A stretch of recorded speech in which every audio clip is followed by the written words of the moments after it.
సాగరాన్ని రెండుగా చేసినవని, సాతాను శక్తులను ముంచినవని. సాగరాన్ని రెండుగా చేసినవని, సాతాను శక్తులను ముంచినవని. సర్వోన్నతుడవని,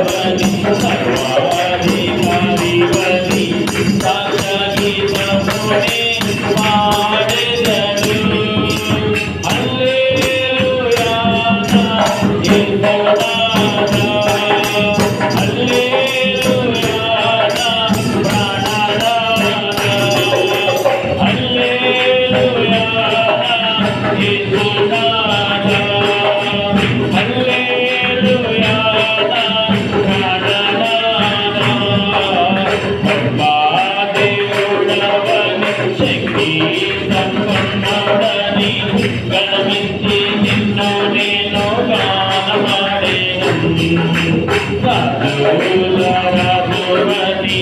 సాక్షాత్కారమునే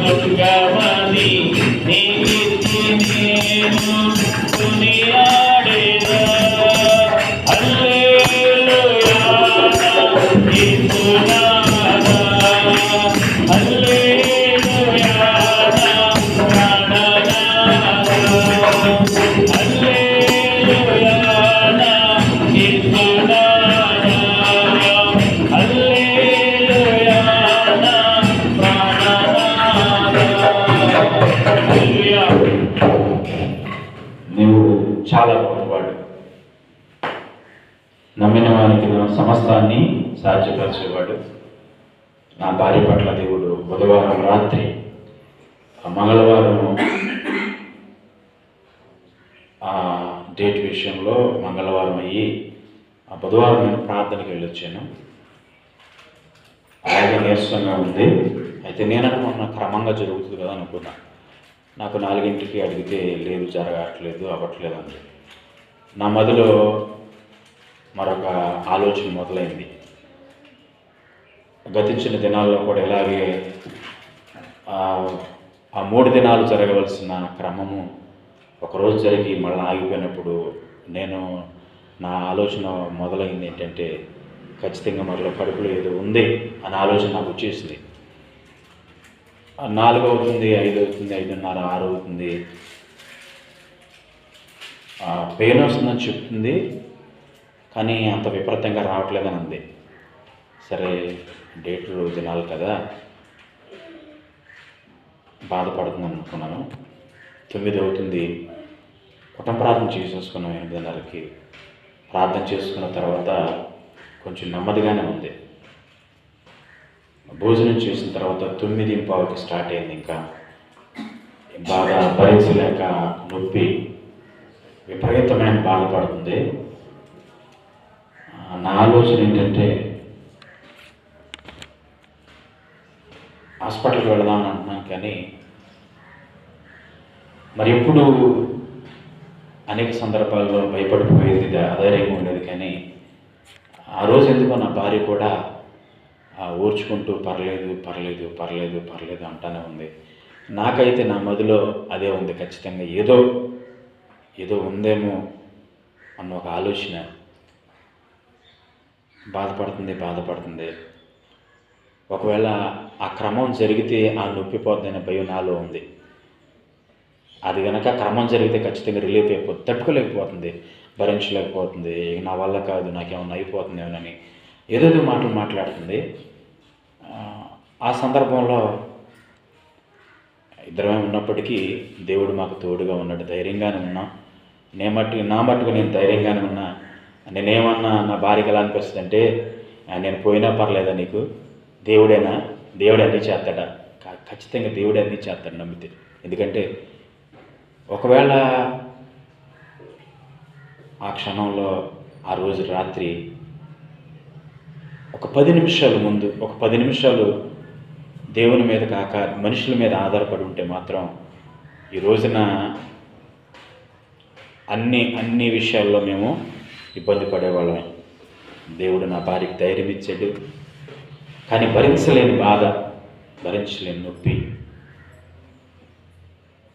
పావుదొక్కు 11ంటికి దేవుడు రిలీజ్ చేసినట్టే దేవుడు ముట్టి. ఎందుకంటే 4-5 పర్యాయములు ప్రార్థన చేసుకున్నాం. నా భార్య ప్రార్థన చేసుకున్నాం, మళ్ళీ నేను చేశాను, మళ్ళీ మందిరంలోకి వచ్చి ప్రార్థన చేసుకున్నాం ఇద్దరం. మళ్ళీ ఆమె వెళ్ళిపోయిన తర్వాత నేను నా భార్య నిమిత్తం ప్రార్థన చేశాను. మళ్ళీ ఆ ఇంట్లోకి వెళ్ళగానే నన్ను ప్రార్థన చేయమని కూడా ప్రార్థన చేసి అలాగా కూర్చుని అలాగా పడుకొని కొంచెం పర్లేదు అన్నట్టు అంటుంది. ప్రార్థన చేసుకొని ధైర్యం రాయగానే పర్లేదు అని అంటుంది. మళ్ళా ఎక్కువైపోతుంది, ఇటు సైడ్ వస్తుందంటే ఇక ఒక అధైర్యం, భయం. ఎందుకంటే సమయం 11 అయిపోతుంది. కొన్ని పగలంటావా ఏదో ఒకటి చేయొచ్చు.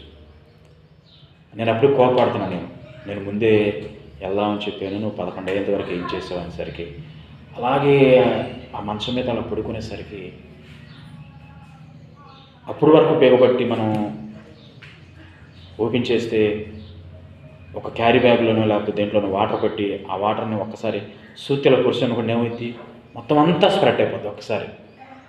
అలాగే మరి నాకైతే నా భార్య మీద నమ్మకంటే కొంచెం ఆలోచన కలిగి ఉంటుంది, వెంటనే సెన్సేషన్ ఉంటుంది.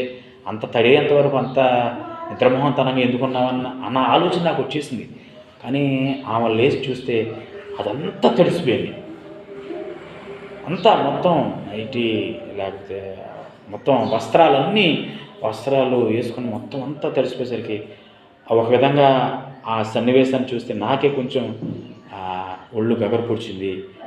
నా భార్య అయితే బలహీన పడిపోయి నాకు ఏదో అయిపోయింది, నేను తీసుకెళ్ళి నేను అయిపోతానని అనేసరికి నాకు కూడా కొంచెం ఆధైర్యం వేసింది. ఎంతోమందికి ఫోన్లు చేశాను, 2-3 ఫోన్ చేసి ఫోన్ కలవట్లేదు. వెంటనే సహోదరి సుజాతమ్మ దగ్గరికి వెళ్ళా. పాపం 11 టైం అంటే నిద్రపోయే సమయం. పిలిచే 4-5 సార్లు లేచింది తల్లి. నిజంగా నేను ఎంతైనా ఆ విషయంలో తల్లికి నేను రుణపడి ఉన్నాను. ప్రత్యేకమైన వందనాలు సహోదరి సుజాతమ్మగా నేను తెలియజేస్తున్నా. అంత మాత్రమే కాదు, ఆ రాత్రి మాతో రావాలంటే నిజంగా తన భర్తను పట్టుకొని నేను ఆనందిస్తున్నా. ఆ స్త్రీని తన భర్త పంపించడం, ఆమె మాతో రావడం,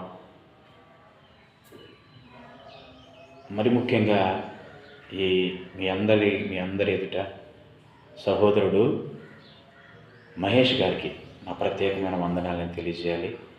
ఆయన అప్పుడే తిరిగి వచ్చాడంట. ఇట్లాగా అమ్మగారిని హాస్పిటల్ తీసుకెళ్ళాను. వెంటనే వితిన్ ఫ్రాక్షన్ ఆఫ్ సెకండ్స్ నేను ఇంటికి రావడానికి ముందే ఆయన నాకు ఆటో వేసి వచ్చేసాడు. కానీ నా భార్యకు దేవుడు ఎంత గొప్పగా కార్యం చేశాడంటే, ఎప్పుడైతే బ్లీడింగ్ అయిపోయి ఆ బ్లీడింగ్ జరిగిందో ఆ నొప్పి అంతా పోయింది, బాధ అంతా పోయింది. చాలా కాకపోతే నీరసం, నుంచోలేకపోతుంది, కూర్చోలేకపోతుంది. ఆ దృశ్యాన్ని చూసి తట్టుకోలేకపోతుంది. కానీ నొప్పి లేదు, బాధ లేదు. కానీ నీరసం వల్ల అది చూసి నాకేమన్నా అయిపోతుంది. ఇంకా నాకు కూడా భయం వచ్చింది, ఒకవేళ అలా వదిలేస్తే ఇంకా బ్లీడింగ్ అయితే ఏమన్నా ప్రాణానికి ప్రమాదం అని చెప్పేసి బయలుదేరి వెళ్ళాం. నిజంగా అదే నాన్న సహోదరి సుజాతమ్మకు ప్రత్యేకమైన వందనాలు.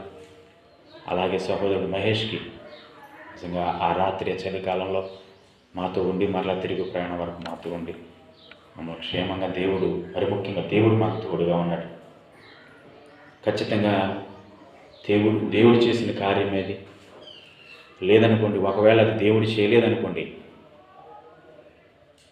మాకు ధనము ఖర్చు అయ్యేది, ఈ పాటికి హాస్పిటల్లో ఉండేవాళ్ళం, ఆమె ఇలాగ కూర్చొని ఉండేది కాదు, ఇలాగ దేవుని సన్నిధానంలో ఇలా నేను సాక్షిగా ఉండేవాడిని కాదు. దేవునికి స్తోత్రం కలుగును గాక. ఆయన గొప్ప కార్యం చేశాడు నా భార్య పట్ల.